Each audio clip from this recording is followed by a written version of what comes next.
Let's turn our attention at 8:57 this morning to rugby. Here's Felipe Contepomi being linked with the vacant Argentina head job. He was asked about it yesterday. Have a look. Well, it would be great as a professional. When you're in professional sport, it's very, very difficult to plan ahead too much, you know. So it would be great if I can draw the line how I want my career to happen. You know, maybe as a doctor you can pre-call, like I'm doing 2 years here, 5 years there, then move into, and if that doesn't happen. But imagine that Lionel Messi, one of the best, greatest ever sport footballers, he couldn't decide about his future, what is left for us, you know. So it's not much that you can do. Definitely, I would say, if you ask me, would you like to coach internationally? Well, yes, I can say yes. When? I don't know, because in this profession, I think you prepare yourself, and you're always preparing yourself, and when opportunities arrive, you just go for them, you know. But I can tell you here in Leinster, I'm still developing, and I'm still growing. I feel I'm still learning every single day. So the day I stagnate in my learning curve in a place, that's the moment you definitely have to move on. For the moment, it didn't happen here in Leinster to me. Right, it's Felipe Contepomi, who obviously has been linked with the vacant Argentina head coaching gig. It kind of came up surprisingly enough, given that we're relatively close in rugby terms. You know, it's mid-cycle for a World Cup.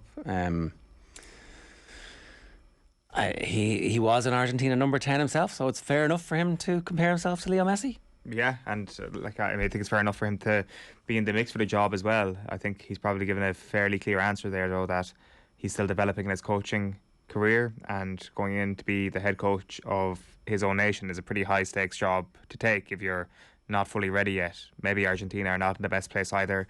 I think they haven't played a home test since 2019 or something like that at this point, so COVID has really ravaged a lot of the Southern Hemisphere teams, and especially Argentina's chance of progression over the last little while. They are one of those teams that, as we know well, tend to peak perfectly for a World Cup. I was going to say, is that not the perfect time to ride in where, you know, look, I don't have that much experience, well, it's going to be a learning curve for me, we haven't had home matches, everybody's around the world, and you get them all back together and you go, everybody says we're rubbish. What are you going to do about it? Felipe is the man. Yeah, I guess he can do that with the Leinster players after their tasting defeat to La Rochelle last year. He's like, everybody thinks that we're too small, not big enough, and maybe that's what he's doing. So this do year. we've just signed a big South African, and so that's where he's going to go with this. I think that he's part of a really good coaching staff. I think Stuart Lancaster and Leo Cullen probably two amazing people to work around, I'd suggest, and if you're working in Northern Hemisphere rugby. But then I would suggest that if he's thinking about a dream job down the line, I'm sure that being the head coach of Argentina is the one that he would like to get. So yeah, now's not the time, it seems, is what he's trying to say. Yeah, is he saying that? No, that sounded like a come and get me plea in stereotypical football. No. That's what I heard. I was like, yeah, of course they want to manage it. Of course they want to. Like, if they ring me up, I'm going to talk to them. Yeah, but he said now is not the time, essentially, because he laid it out in black and white that he's still learning.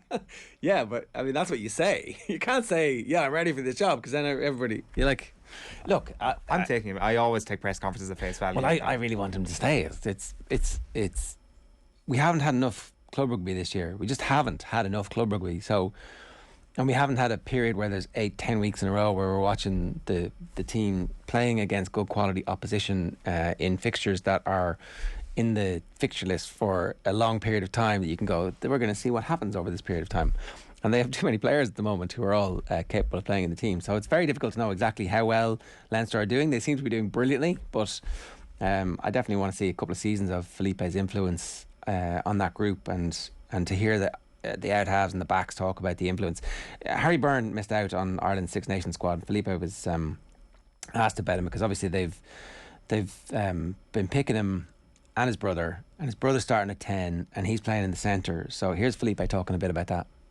Well, for me, I think he has to be happy that he's getting minutes. You know, when was the last time he played 3 games in a row? I can't remember, or I don't know if I've been here.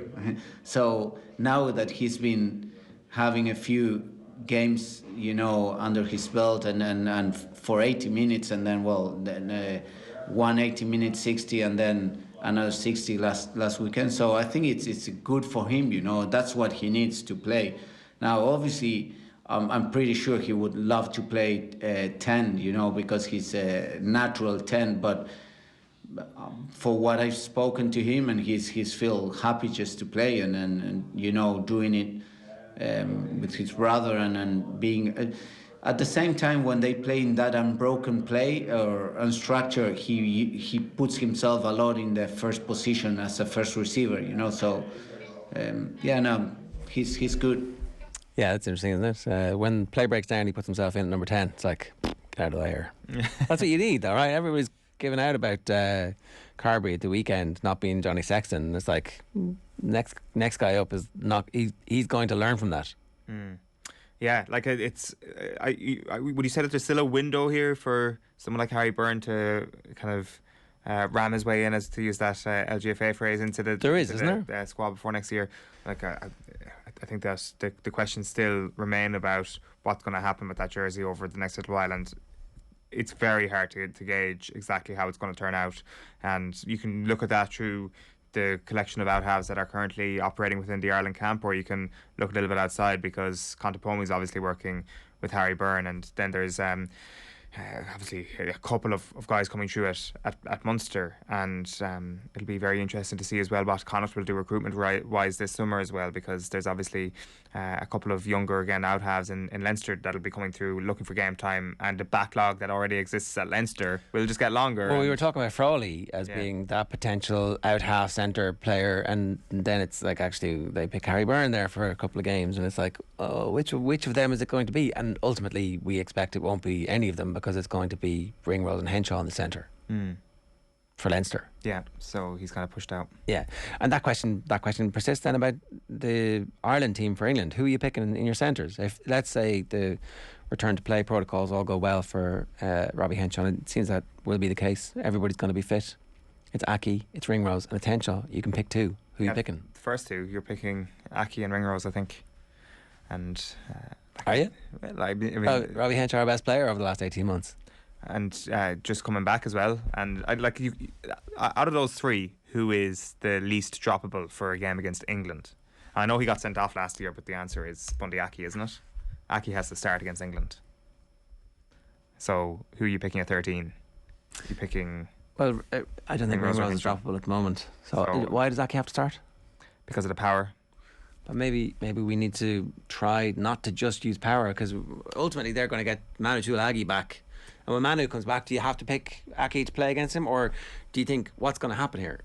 What is there a way of beating Manu Tuilagi without power? Maybe there isn't. Maybe it's simple. Like it's maybe not, but it's not just about like beating them with that either. I think at every position, if you have an added layer of power, it's going to benefit you. So it's not just about necessarily how you target England on that front. I think also Aki's just been excellent as well, and I think he's possibly been Ireland's best midfielder over the last little while. So he's playing pretty well. He's playing pretty well. But and it's like, what is the one thing that he brings with it the others don't, and maybe it is that powerful running. Against England last year, it was Henshaw 13, Aki at 12. Which was their starting midfield. Obviously, there was a situation where Aki goes off and Henshaw's man of the match, and that's again, it's a full year from away at this point. Yeah, so and Ringrose's form wasn't great this time last year compared to what it is now. Like he's definitely taken the setback of the lines and kicked on. Cian Prendergast was also out talking. He was one of the developmental players called up to the Ireland squad. This was from the Connacht press conferences yesterday about what he learned from his time so far in the Irish camp. Well, I think when you always go up a standard, it's always raised, and the intensity of training goes up, and the speed of training and the quality of play. Like ultimately, you have some of the best players in the world. You're training with them every day, so you always feel like you have loads to work on. But then I think when you start, like for me, the first couple of days, I was kind of a bit all over the place. My head was a bit scrambled because there was so much new things to learn. But then I just tried my best to kind of stick to my game and then take on board what the coaches were saying, and then go from there. Like there's obviously things you can work on and stuff like that, but I think you don't want to get away from what's got you there, rather than like don't try to change your game completely. Obviously work on the things you've been told that that need to be worked on that can take you to that next step, but don't ultimately come away from what makes you the rugby player you are. Kildare's Cian Prendergast there, of course, member of the Suncroft GA club, Anthony Rainbow's club. How great a team would we be if we had him? I was just about to ask, is he not also being drafted into the movement in Newbridge this year? I mean, look, if the split seasons are in that, hasn't it? Yes. There'll never be a situation where anybody can double job. I mean, if I would like to think if Glenn Ryan is thinking about the situation logically, he'll look at the squad announced for the All Blacks tour, and if a certain C. Prendergast is not on that team sheet, it's like, come on in. Yeah. Full back. Full forward.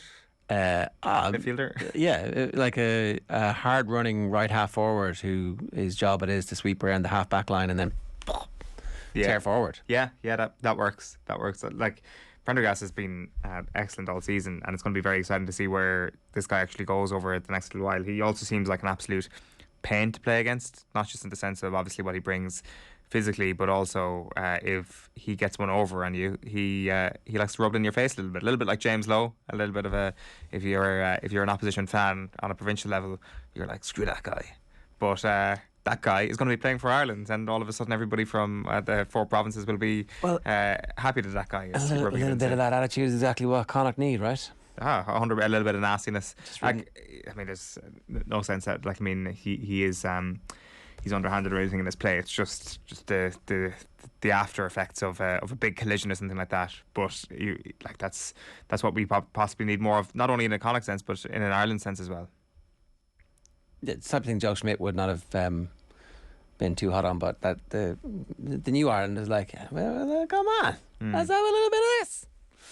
8 minutes past 9 this morning here on OTB AM, brought to you live each morning by Gillette Labs for an effortless finish to your day.